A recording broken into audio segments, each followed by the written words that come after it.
갈래가 무엇일까요, 여러분? 교술이요. 교술 갈래. 그리고 특히 땡땡설. 고전 수필 갈래죠, 여러분? 네. 그래서 내가 뭐뭐한 썰 푼다. 이게 그 썰이에요, 그죠? 그래서요, 뭐뭐한 이야기. 차는 빌리다 차예요. 마는 말 맞자고요. 말을 빌린 경험에 대한 이야기 되겠습니다. 그래서 요 한문 수필 설의 갈래에서는요, 기가 나오든 설이 나오든, 그러니까 통곡한 기, 뭐 기가 나오든 아니면 차마설의 설이 나오든 얘는 어떤 경험을 통해서 어떠한 깨달음을 드러내고 있느냐, 깨달음 중심으로 내용을 판단하시면 되겠습니다. 수필갈래는 절대로 단독으로 출제되지 않죠. 수필갈래는 시나 뭐 다른, 그러니까 고전 산문이나 고전 운문이나 현대 운문 같은 것들과 같이 엮여서 분명히 나올 건데요. 그러면 왜 엮였을까를 한번 생각을 해봐야 돼요. 그러니까 주제 통합이 어떤 면에서 주제가 통합이 된 건지 한번 봐야 되겠죠. 그래서 보통의 경우에 요 깨달음은요, 자연을 통해서 인간 삶을 성찰하는 그런 수필이 이제 시 부분에서도 그런 거가 같이 연결될 확률이 높고요. 그 다음에 만약에 이건 이제 고전 수필인데, 현대 수필은 대부분 기행 수필이 많이 나왔었거든요, 여태까지는요. 근데 왜 현대 수필 중에 왜 기행 수필이 많이 나오는지 아세요? 자연과 엮기 좋아서. 왜냐면 고전 운문은 강호 한정가가 많으니까. 그래서 이제 그런 주제를 잘 생각해 보세요. 나는 집이 가난해서 말이 없었기 때문에 간혹 남의 말을 빌려서 타고난다. 아, 무슨 경험이에요? 말을 빌린 경험이죠. 그게 바로 차마 아니겠습니까?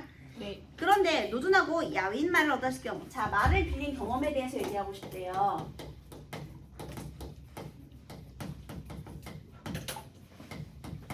자, 먼저 노둔하고 야윈 말을 빌렸을 때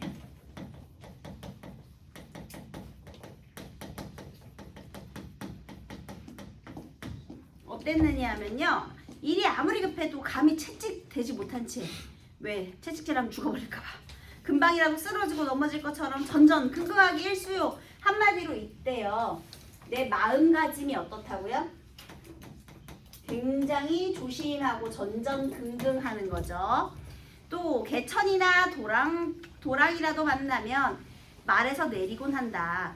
그러기에 후회하는 일이 거의 없다. 조심조심해서 행동하기 때문에 후회는 하지 않는다고 합니다. 반면에 대조겠네요. 발굽이 높고 귀가 쫑긋하며 잘 달리는 준마, 좋은 말을 얻었을 경우에는요, 의기양양하여 굉장히 방자해지고요, 채찍을 갈기기도 하고 이야 달려보자는 거죠. 고삐를 놓기도 하면서, 아니 니네 남학생들 왜 이렇게 손 놓고 자전거 타는 새끼들이 많은 거야? 심장이 떨려 죽겠어요. 주머니에 손을 놓고 그냥 자전거를 타고 가. 그거 되게 많더라고요. 우리 여기 물어보겠습니다, 남학생들한테. 나는 이걸 꽉 잡고 자전거를 탄다. 손 들어보세요. 한 명밖에 없네. 너네 다 주머니에 손 놓고 자전거 타지 이렇게. 신기하더라고요. 그래서 언덕과 골짜기를 모두 평지로 여겨 매우 유쾌하게 질주하곤 한다. 여러분, 자 그러면 또 물어보겠습니다. 살면서 자전거에서 한 번도 넘어지지 않아 본 친구 손 들어보세요. 완전 그건 봐봐. 철이. 자, 그래서요, 알겠습니다. 그러다가 간혹 위험하게 말에서 떨어지는 환란을 면하지 못한다. 그렇기 때문에 결과는 어떻게 돼요? 말에서 떨어지는 환란을 경험하게 되는 거죠. 나락으로 떨어지는 거야.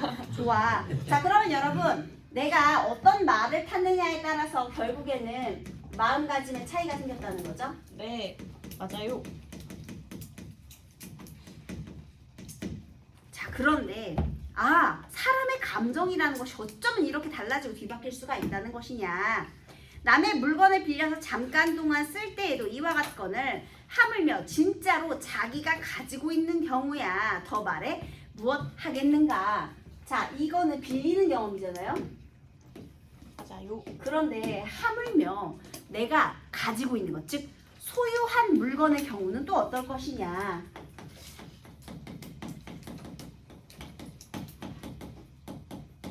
이것도 마찬가지일 것이다 라는 거죠. 자, 임금은 그 다음에요. 또 여기서 그렇긴 하지만, 그러면 뭐라는 거야? 마음가짐의 차이가 소유주긴 물건이라면 이건 빌린 건데 소유주긴 물건이라면 어떻다는 거야? 마음가짐의 차이가 더 심해지겠죠. 왜냐면 내 거니까. 자, 그런데 그렇긴 하지만 자, 여기서 잘 보세요. 사람이 가지고 있는 것 가운데 남에게 빌리지 않는 것이 또 뭐가 있다고 하겠는가? 여기서요. 여기까지는요. 여기는 내 개인적인 경험이에요. 그죠? 개인적이고 주관적인 경험이죠.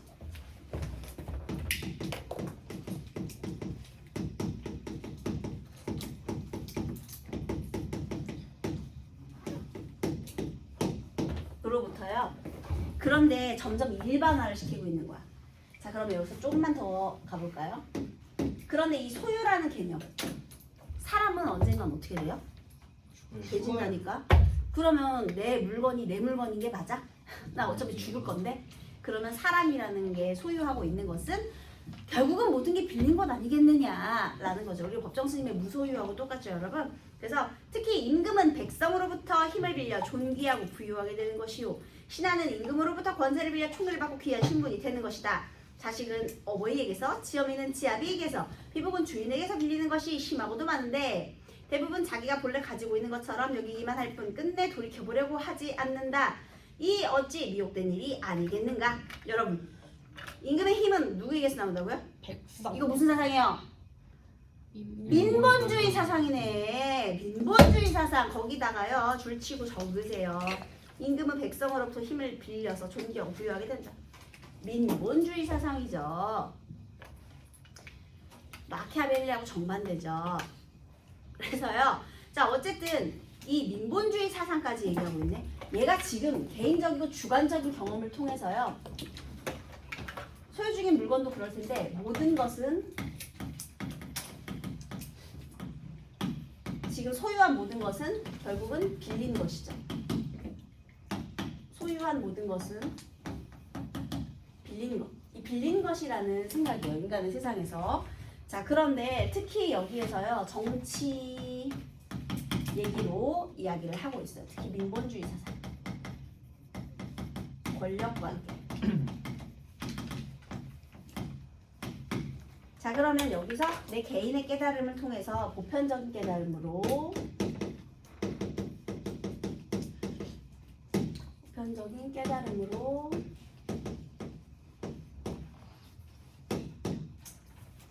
일반화하고 있네요. 그죠? 개인의 깨달음에서 보편적인 것으로 일반화하고 있어요. 그 다음에 이러한 설명 방식이 뭐라 그러는 거야? 유추. 그렇지. 전체적으로 유추의 방식이라고 불러주는 것이죠. 그래서요. 여기에 그러다가 혹 잠깐 사이에 빌렸던 것을 돌려주는 일이 생기게 된다면 만방의 임금도 백성에게 외면을 당한 채 쫓겨나고 백승의 대부도 임금의 신임을 잃어버린 채 쫓겨나게 되는 법인데, 일단 빌렸던 것을 돌려주는 일이 생기게 되면 쫓겨난대요. 그러면 이 돌려주는 경우는 자의로 돌려주는 것이 아니라 다시 빼앗겨서 돌려주게 되는 경우겠네. 쫓겨나는 경우니까. 그죠? 네. 더군다나 미천한 자의 경우에 말에 더 무엇하겠는가 라고 했습니다. 자, 그래서요. 여기에 기억 문제, 그 기억과 관련된 내용이 있죠. 2번의 보기를 잠깐 볼게요. 참화선에서는 준말을 빌렸다가 말에서 떨어지는 환란을 당한다는 말에 주목해 볼 필요가 있어요. 준말을 타면서 의기양양하게 구는 것, 이거죠, 이거. 높은 권력을 누리는 일과 형통합니다. 자, 여기서 뭐라는 거예요? 준말은 뭐예요? 높은 권력.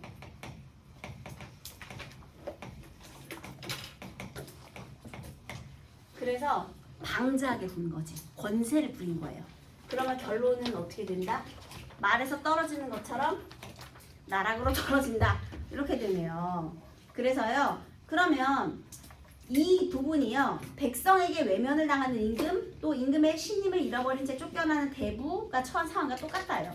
자, 그래서 결국은 그러면 이 작가는 무슨 얘기를 하고 싶었을까라는 것은 돌려주는 일이 생기게 되면이라는 조건절을 통해 알아봅시다 라고 했어요. 정답은 강제로 돌려주는 일이 일어나지 않도록 권력자 본연의 역할에 충실하자. 정답은 3번이 되겠죠.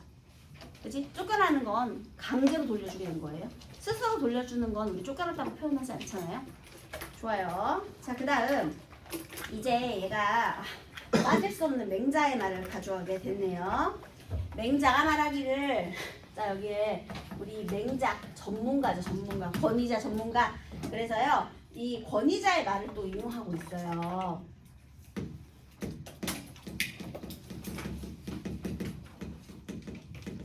권위자의 말을 인용할 건데요. 뭐라고 했느냐?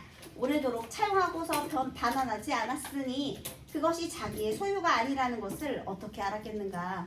이건 무슨 소리예요? 빌려 쓰는 걸 잊었다는 뜻이 되겠네요. 그죠? 자, 그렇다면 여기 한번 3번 문제도 보도록 하겠습니다. 민본주의적 정치 사상을 주장했던 맹자가 요수는 본성대로 한 것이요, 탕왕, 무왕은 몸에 익힌 것이요, 춘추 오패는 차용한 것이다 라고 했어요. 다시요. 여러분 요하고 순이 뭐예요? 요임금, 순임금, 성군이죠. 그 다음에 탕왕, 무왕, 중국의 대표적인 성군들 아니겠습니까? 그런데 춘추 오패, 춘추 전국 시절의 대표자 5명, 관리자 5명이에요. 자, 얘는 성군의 전형인 요순, 임금, 그리고 탕왕, 무왕과는 달리 춘추 시대의 5 패자가 자기의 권세를 빌렸다는 점을 잊었대요. 자, 얘는요 권세를 빌린 것을 알았기 때문에 백성을 근본으로 해서 좋은 정치인이 되는 것이고요. 이 춘추 오패는요 백성을 잊은 거죠. 권세를 빌렸다는 건 몰랐다라는 건 얘는 오만 방자하게 굴었다 이렇게 된 거예요.